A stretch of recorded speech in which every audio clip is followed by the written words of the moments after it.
মধুমণ্ডলের জীবনের গল্প শুনলে চোখের পানি ধরে রাখা সত্যিই কঠিন। কঠিন হৃদয়ের মানুষও হয়তো অজান্তেই ভেঙে পড়বেন। এটি এক অসহায় প্রেমিক, স্ত্রীহারা, সন্তানহারা এক জীবন সংগ্রামী পিতার গল্প। পিতারা আসলে এমনই, সংসারের জন্য নিজের সুখ, স্বপ্ন, যৌবন সবকিছু ত্যাগ করে দেন। সারা জীবন যুদ্ধ করেন পরিবারের হাসির জন্য। অথচ দিন শেষে অনেক সময় সেই পিতার ভাগ্যে জোটে একাকিত্ব আর অবহেলা।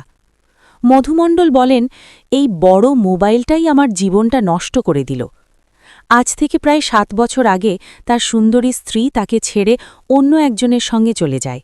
সেই সময় পৃথিবীটা ভেঙে পড়েছিল তার মাথায়, কিন্তু তিনি ভেঙে পড়েননি, কারণ তখনও তার সামনে ছিল তার একমাত্র ছেলে। ছেলের মুখের দিকে তাকিয়ে নিজের সব কষ্ট গিলে ফেলেছিলেন তিনি।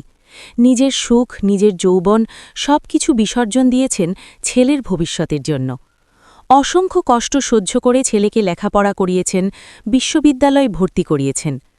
আজ সেই ছেলে উচ্চশিক্ষিত, কিন্তু চাকরির জন্য টাকা দিতে না পারায় গত 3 মাস ধরে ছেলের সাথে তার কোনো যোগাযোগ নেই। এই বৃদ্ধ বয়সে তার আর কোনো ঠিকানা নেই। যেখানে রাত সেখানেই তার কাত। হাটে, বাজারে, মেলায় ছোটখাটো ব্যবসা করেন। আসলে ব্যবসা নয়, নিজের বুকের ভেতরের দুঃখটা লুকানোর চেষ্টা করেন। মানুষ ভাবে তিনি ব্যবসা করছেন, কিন্তু কেউ জানে না একজন বাবা তার ভাঙা হৃদয় নিয়ে বেঁচে থাকার যুদ্ধ করছেন। তিনি শুধু একজন অসহায় বাবা নন, তিনি একজন আত্মনির্ভর, সংগ্রামী পুরুষ। এই গল্পটা যদি আপনার হৃদয় ছুঁয়ে যায়, তাহলে দয়া করে ভিডিওটি শেয়ার করুন। হয়তো আপনার একটি শেয়ারই পৌঁছে দিতে পারে একজন অসহায় বাবার কষ্টের গল্প মানুষের হৃদয়ে। হয়তো কেউ এগিয়ে আসবে তার পাশে দাঁড়াতে।